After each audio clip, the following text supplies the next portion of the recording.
Hello दोस्तों, तो कैसे हैं आप लोग। आई होप कि आप बहुत अच्छे होंगे। इस वीडियो में हम करने वाले हैं बहुत ही खतरनाक क्वेश्चन।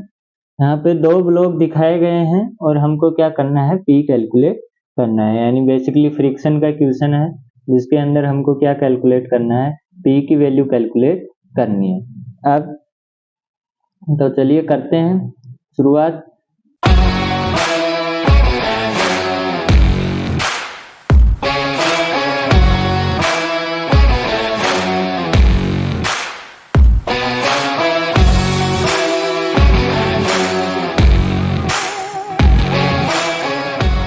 क्वेश्चन की सबसे पहले हमारे पास क्या दिया हुआ है, दो ब्लॉक दिए हुए हैं। दो ब्लॉक दिए हुए हैं, इस ब्लॉक को मैं नाम दे देता हूँ ए ब्लॉक और इस ब्लॉक को नाम दे देता हूँ बी ब्लॉक।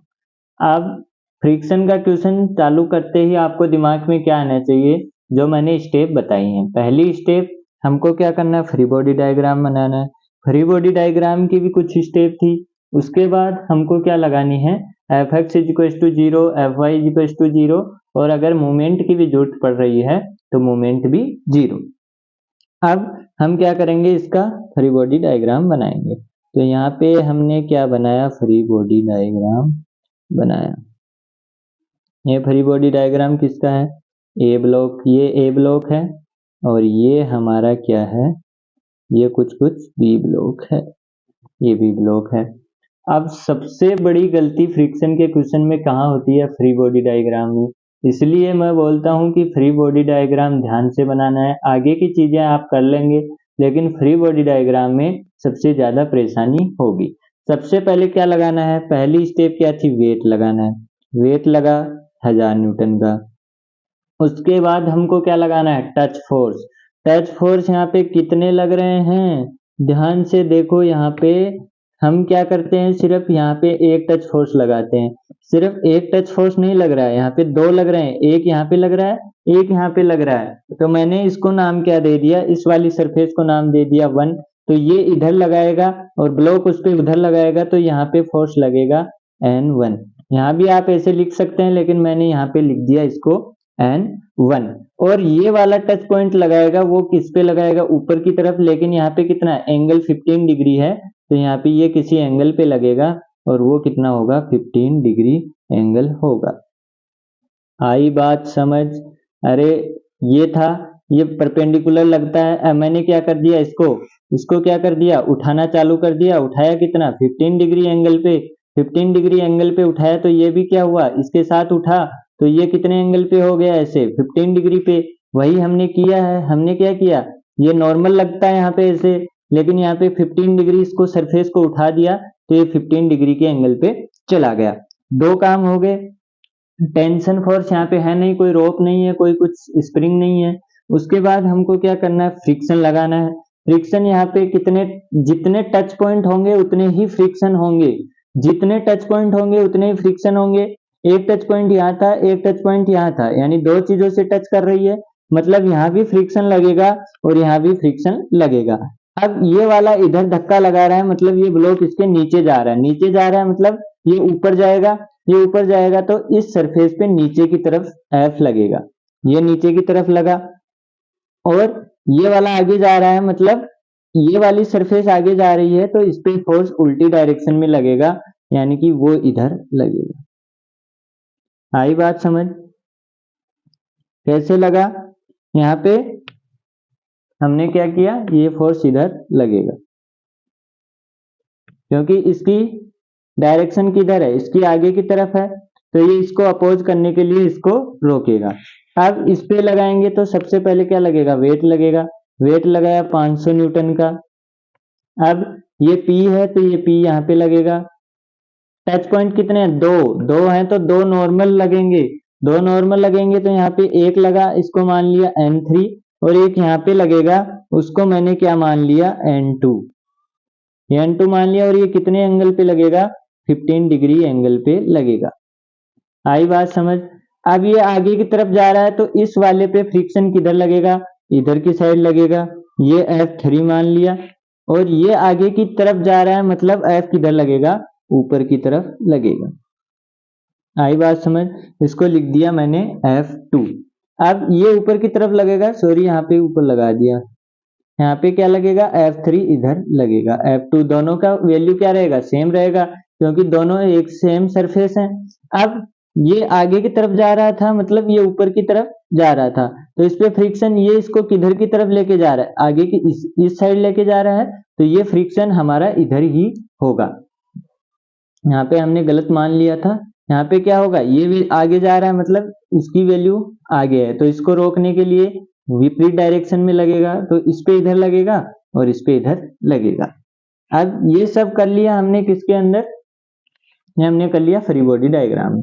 अब एक बार फिर से चेक कर लीजिए कुछ बचा है क्या, मेरे हिसाब से यहाँ पे कुछ नहीं बचा है, सब फोर्स हमने कंसीडर कर लिए, एन कंसीडर कर लिया और सब कुछ कंसीडर कर लिया। अब ध्यान क्या रखना है, ध्यान ये रखना है, ध्यान क्या रखना है, ध्यान ये रखना है, ये N2 सेम होंगे, यहाँ पे ये नाम मत दे देना, यहाँ पे N2 दे दिया और यहाँ पे कुछ और नाम दे दिया, क्वेश्चन गलत हो जाएगा, पूरे दिन फंसे रहोगे लेकिन क्वेश्चन नहीं कर पाओगे।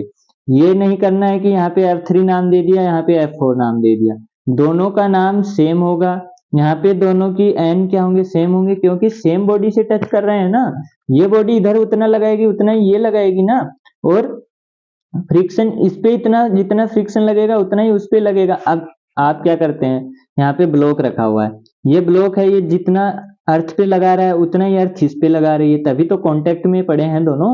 अब ये इधर लगा रहा है उतना इधर लगा रहा है, जबकि हम अर्थ वाला देखते नहीं है, ब्लॉकों में हम क्या होगा, ये ब्लॉक इस पे जितना लगाएगा उतना ही ये इस पे लगाएगा, तभी तो दोनों कांटेक्ट में रहेंगे, और फ्रिक्शन में भी यही हाल होगा।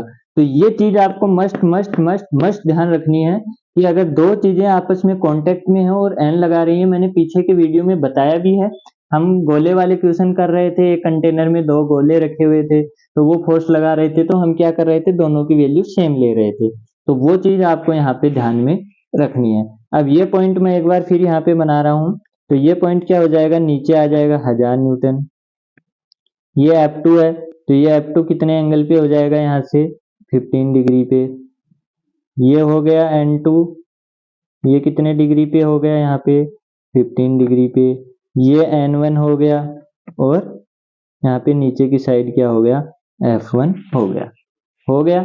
और इस वाले पॉइंट को बनाऊं तो ये क्या हो गया, यहाँ पे N2, ये आया यहाँ पे 15 डिग्री पे, ये P हो गया, ये F2 हो गया कितने डिग्री पे, 15 डिग्री पे, ये F3 हो गया, और ये N3 हो गया, और ये 500 हो गया, और काफी कुछ रायता हो गया, रायता ही रायता हो गया।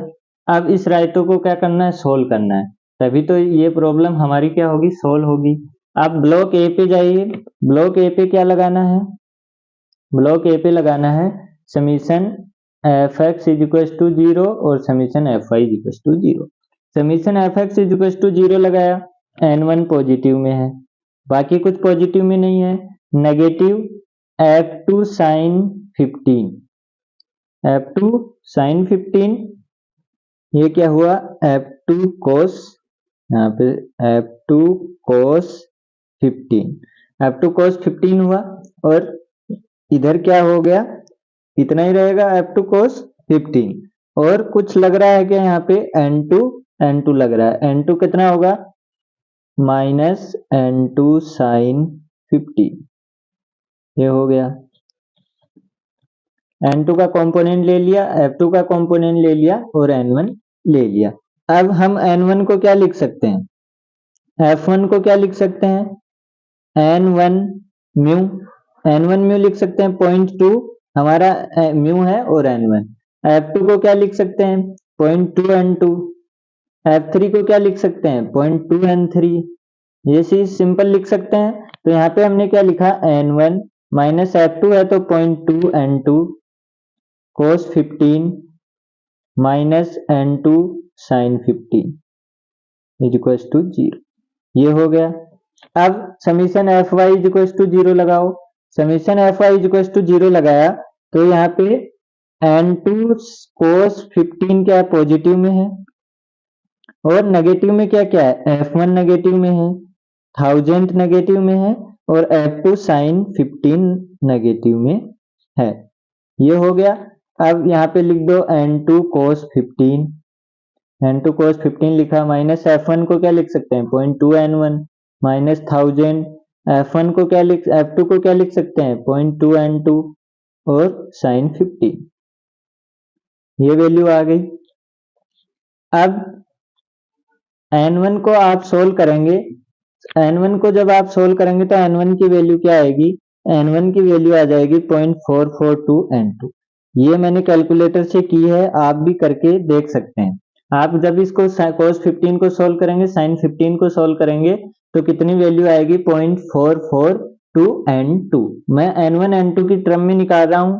अब यहाँ पे N2 आ गया, N2 की जगह आप क्या लिख दें, N1 है जहां भी वहां पे N2 लिख दें, तो यहाँ पे N2 cos 15 माइनस 0.2, N1 की जगह ये वैल्यू रख दें 0.442 N2 minus 1000 minus 0.2 N2 sine 50 equals to 0। तो यहाँ से N2 की वैल्यू आ जाएगी, और N2 की वैल्यू क्या आ जाएगी, N2 की वैल्यू आ जाएगी 12/15n। ये वैल्यू किसकी आएगी, N2 की आएगी। आप ये कैलकुलेशन कर सकते हैं, cos 15 की वैल्यू रख सकते हैं, N2 है यहाँ पे, और sin 15 की वैल्यू रख सकते हैं। तो N2 N2 N2 सब जुड़ जाएंगे और बाकी की कांस्टेंट वैल्यू इधर चली जाएगी और हमारे पास N2 क्या आ जाएगा 12/15, और इसी को N2 को यहाँ पे रख देंगे तो N1 की वैल्यू भी हमारे पास आ जाएगी और N1 की वैल्यू हम लिख सकते हैं। अब आपको क्या करना है, ब्लॉक बी पे जाना है। ब्लॉक बी पे जाना है, ब्लॉक बी पे गए, summation F X equals to 0 लगाया, summation F X equals to 0 लगाया, तो यहाँ पे आप क्या देखेंगे F3 प्लस इधर है P नेगेटिव का, N2 का यहाँ पे कंपोनेंट लेंगे, N2 आगे बढ़ाया तो ये होगा N2 क्या हो गया N2 cos 15। तो यहाँ पे मेरे पास एफ एक्स कितना आ जाएगा N2 साइन 15 माइनस का P था और plus F2 cos 15 plus F3, ये आएगा, F3 आएगा, F2 cos 15 आएगा, N2 साइन 15 आएगा और माइनस में P आएगा। अब यहाँ पे N2 लिखा, N2 sine 15 minus P plus F2 को क्या लिख सकते हैं 0.2 N2 cos 15 प्लस F3 को क्या लिख सकते हैं 0.2 N3 इक्वल्स टू 0। N2 की वैल्यू हमारे पास है, N2 की वैल्यू यहाँ रख दीजिए, P और N3 में आ जाएगा। तो P की वैल्यू क्या आ जाएगी, P की वैल्यू आ जाएगी 548 प्लस 0.2 N3, N3 आ गई। अब N3 की वैल्यू निकालते ही हमको जो पूछा गया था यानी कि P की वैल्यू पूछी गई थी वो हमारे पास आ जाएगी। तो हमारे पास अभी एक इक्वेशन और बची है, summation F Y equals to 0। Summation F Y equals to 0 लगाएंगे तो यहाँ पे क्या होगा 500 नेगेटिव में, N2 cos 15 नेगेटिव में, N3 पॉजिटिव में, F2 साइन 15 पॉजिटिव में।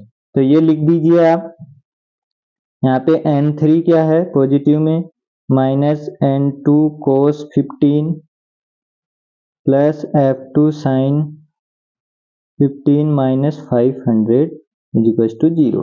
अब यहाँ पे N3 minus N2 cos 15 plus 0.2 N2 sine 15 minus 500 equals to 0। N2 की वैल्यू हमारे पास है, N3 की वैल्यू कितनी आ जाएगी 1623.87 न्यूटन, ये वैल्यू आई। और N3 की वैल्यू हम यहाँ पे रख देंगे तो हमारे पास क्या आ जाएगी P की वैल्यू आ जाएगी। सारा कुछ कैलकुलेटर का कैलकुलेशन है, सब कुछ आपको भी कुछ नहीं करना है, सिर्फ कैलकुलेटर यूज करना है ढंग के तरीके से और इक्वेशन लिखनी आनी चाहिए। अगर पीछे के वीडियो ध्यान से देखे हैं तो ये आप मजे मजे में कर दोगे, क्योंकि करना कुछ नहीं है, दो चीजें आनी चाहिए, फ्री बॉडी डायग्राम बनाया, फिर क्या किया इक्वेशन लिखी। इक्वेशन कैसे लिखी, summation F X equals to 0 block A के लिए, summation F Y equals to 0 block A के लिए, summation F X equals to 0 block B के लिए और summation F Y equals to 0 block B के लिए। यहाँ से N1 N2 N3 की वैल्यू आती गई।